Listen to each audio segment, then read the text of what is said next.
Okay start. جی بسم اللہ الرحمن الرحیم. السلام علیکم ناظرین. آج بہت بڑی ڈیولپمنٹ ہوئی ہے. نگران وزیر اعلیٰ پنجاب محسن نقوی کو چیئرمین پی سی بی بنا دیا گیا ہے، اور اس کے کیا نتائج ہوں گے، کیونکہ اس سے پہلے ہی چیف سلیکٹر کے طور پر وہاب ریاض جو نگران وزیر ہیں، صوبائی منسٹر ہیں کھیل کے، وہ بھی چیف سلیکٹر کے طور پر کام کر رہے ہیں. اب نگران وزیر اعلیٰ پنجاب محسن نقوی نے یہ عہدہ سنبھالا ہے. اس کے کیا نتائج ہوں گے، کیا امپیکٹ ہوگا ہماری کرکٹ کے اوپر، ہم اس کے بارے میں جانتے ہیں سینئر جرنلسٹ اور سینئر اینکر پرسن اینالسٹ جناب میاں سیف الرحمان صاحب سے. جی بڑی نائس. جی بتائیے جی آپ. دیکھیں امپیکٹ تو عام طور پہ پی سی بی نے زیادہ تر پی سی بی میں ابھی تک کوئی زیادہ تر بااختیار یا بڑے بارسوخ لوگ آتے رہے ہیں. نجم سیٹھی صاحب لے لیں. جی جی تو ایک تو ان کی مہارت جو سمجھی یہ جاتی ہے کہ جی یہ ایک پورا نظام چلا لیں گے، وہ تو چلے اہلیت تو ہے ان میں سمجھتا ہوں محسن نقوی صاحب میں.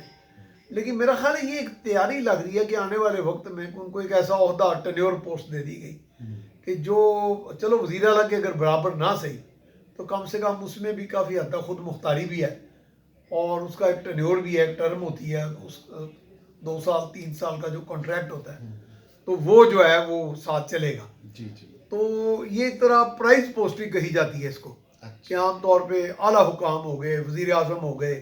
اب دیکھیے آپ نے پڑھا بھی ہوگا کہ وزیر اعظم اس وقت انوار کاکڑ جو ہیں ان کے پاس یہ بات ان کی اب اخبارات میں ٹی وی میں بھی آپ نے سنا ہوگا کہ انہوں نے کہا جی کہ زکوٰۃ اشرف کا استعفے کے بارے میں فیصلہ کروں گا، لیکن اب تو انہوں نے کر لیا. تو اس لیے جب یہ اعلیٰ سطح پہ جب یہ تقرریاں ہوتی ہیں جی جی تو اس میں کافی حد تک منظور نظر ہونے کا بھی ایک تاثر ملتا ہے کہ یہ ان کے یعنی چونکہ ان کی نظروں میں ایک اچھا ان کا امیج ہے محسن نقوی صاحب کا، تو ان کو ملی ہے. محسن نقوی صاحب میں اپنے طور میں ایک انتظامی صلاحیت ہے. جی جی اب وہ کس طرح ٹیم کو لے کے چلتے ہیں سلیکشن کے پروسیس میں، کس حد تک وہ اپنی اہلیت منواتے ہیں، یہ اب وقت ہی بتائے گا. کیونکہ بطور وزیر اعلیٰ تو انہوں نے تھے تو وہ نگران وزیر اعلیٰ، لیکن بطور وزیر اعلیٰ انہوں نے کچھ کام کیے ہیں اور مشینری کو چلا کے دکھایا، جو حکومتی مشینری. جی جی تو اس لیے میں سمجھتا ہوں کہ کچھ جی. بہتری شاید لے آئے ریزلٹس. جی جی اس حوالے سے نگران وزیر اعلیٰ پنجاب کا جو گزشتہ دنوں لاسٹ ویک میں ایک بہت بڑا فیصلہ آیا ہے، وہ یہ ہے کہ جو جرنلسٹ ہیں ان کو، کیمرہ مین ہیں اور رپورٹرز ہیں، ان کو پلاٹس دینے کا فیصلہ کیا گیا. جی جی اچھا، اس میں ایک سکم یہ رکھا گیا ہے کہ پہلے کہا گیا کہ جو نیوز روم میں کام کرنے جی والے جی ہیں ان کو جو ہے یہ پلاٹس نہیں دیے جائیں گے کیونکہ ان کی بھاری تنخواہیں ہوتی ہیں، یا بلکہ ابھی ایک فارم بھی نکالا گیا ہے اور اس میں کہا گیا ہے کہ جس کی تنخواہ 1.5 لاکھ سے زیادہ ہوگی وہ پلاٹ نہیں لے سکتا. تو میاں صاحب یہ بتائیے گا اس کے بارے میں آپ کا کیا خیال ہے کہ یہ جو نگران صوبائی وزیر اطلاعات ہیں ان کا بھی تعلق پنجاب کے ایک سینئر جرنلسٹ کے طور پر وہ سمجھے جاتے ہیں، پوری پاکستان میں ان کا مقام ہے، لاہور پریس کلب کے صدر بھی رہے ہیں وہ، ہاں جی. عامر میر صاحب، انہوں نے اس کو ایک دم کیسے قبول کر لیا تھا؟ اور اسی وقت انہوں نے دیکھا کہ انہیں کے نیوز روم میں بھی کام کرنے والے پروڈیوسر، کاپی ایڈیٹر، وہ بھی دور دراز سے جو علاقوں سے آئے ہوئے ہوتے ہیں اور اپنے اس میں حق رکھتے ہیں پلاٹ لینے کا. تو اس کو آپ کس نظر سے دیکھتے ہیں؟ دیکھیں یہ جو بات کی گئی نا، میں وہ ابھی بڑا اس اچنبے میں ہوں اس بات پہ کہ یہ کس بنیاد پہ یہ فیصلہ کیا گیا. کیونکہ عام طور پہ نیوز روم میں کام کرنے والے لوگ ہمارے ہاں اخبارات میں اور چینلز میں اتنی بڑی تنخواہیں لے ہی نہیں رہے. لیکن اگر کوئی لے رہے ہیں تو وہ تو چند ایک ہی ہوں گے، کوئی 10-15، آپ سمجھ لیں کہ 1% سے زائد نہیں ہوں گے کسی بھی چینل میں یا کسی اخبار میں. نہیں تو نیوز روم کے اندر فوٹوگرافرز کی بھی اتنی تنخواہیں نہیں ہیں، کیمرہ مین کی بھی نہیں ہے. کوئی بہت بڑا چینل ہو تو وہاں پہ ہوگی. یہ ایک تھوڑی سی چپکلش بھی چلی ہے پریس کلب اور وزیر اعلیٰ آفس کے مابین. بنیادی طور پہ اس لیے یہ کچھ فیصلے کیے گئے ہیں. اس میں پریس کلب کے اوپر بھی ایک لابی جو تھی اس کے حاوی تھی، جو اس پہ کی شکایات گئی تھی اوپر کہ وہ اپنے لوگوں کو نوازنا چاہتے ہیں. دیکھیں یہ بنیادی طور پہ اسکیم آئی تھی پرویز الہی صاحب کے دور میں.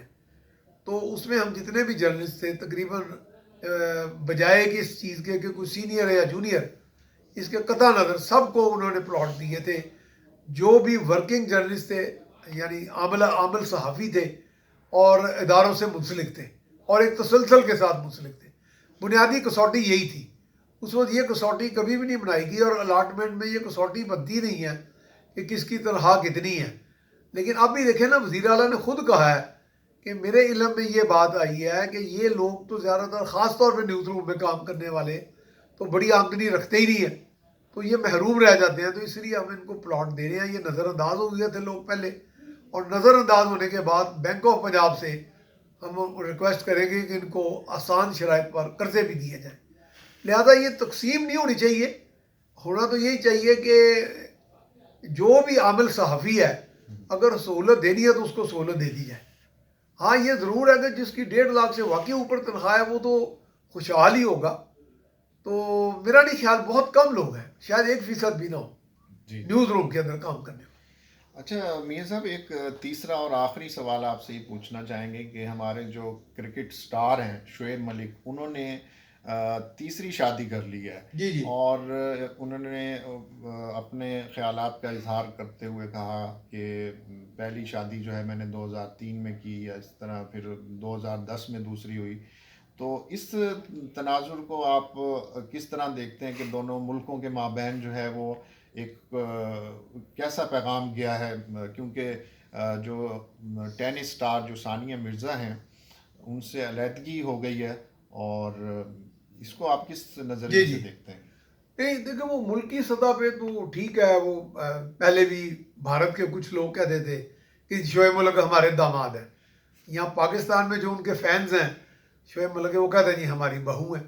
لیکن یہ چونکہ نجی ایک مسئلہ ہوتا ہے میاں بیوی کا آپس میں، وہ ان کی کافی دیر سے آپس میں ناچاکی بھی تھی، خبریں بھی تھیں۔ یہ سٹارز جو ہوتے ہیں نا، یہ کافی حد تک اس میں میں سمجھتا ہوں کہ اس طرح ان کے بارے میں اکثر ایک تاریخی سا ایک سلسلہ بن گیا ہے، ایک روایت سی بن گئی ہے کہ وہ اکثر سٹار جو ہیں ہمارے کرکٹ کے سٹارز لے لیں، ٹینس کے لے لیں یا دیگر جو ہیں، ان میں اکثر شادیاں ہوتی بھی ہیں اور طلاقیں بھی ہو جاتی ہیں۔ محسن حسن خان سے آغاز ہوا بھارت کے ساتھ پاکستانی فرد کی شادی کا، تو اس وقت رینا رائے تھی، بعد میں ان کی بھی ناچاکی ہوئی اور طلاق ہو گئی۔ تو یہ سٹارز کا ہی آپس میں ہے، یہ سٹار وار ہے ان میں۔ تو میں یہی کہوں گا کہ یہ سٹار وار میں سارا چلتا ہے۔ آج سٹار جو ہے یہ دو کٹھے ہو گئے ہیں، کل کون سا ستارہ کس پر گرتا ہے یہ تو آنے والا وقت بتائے گا۔ بہت شکریہ ناظرین، ہمارے ساتھ میاں سیف الرحمان صاحب، سینئر جرنلسٹ، اینکر پرسن، اور ہمارے جو علم میں اضافہ کر رہے تھے ہمیں کرنٹ افیئرس پر، انہوں نے بہت اچھا اپنا تجزیہ پیش کیا عوام کی رائے کے لیے، اور اس کے ساتھ ہم اجازت چاہتے ہیں۔ بہت شکریہ، اللہ حافظ۔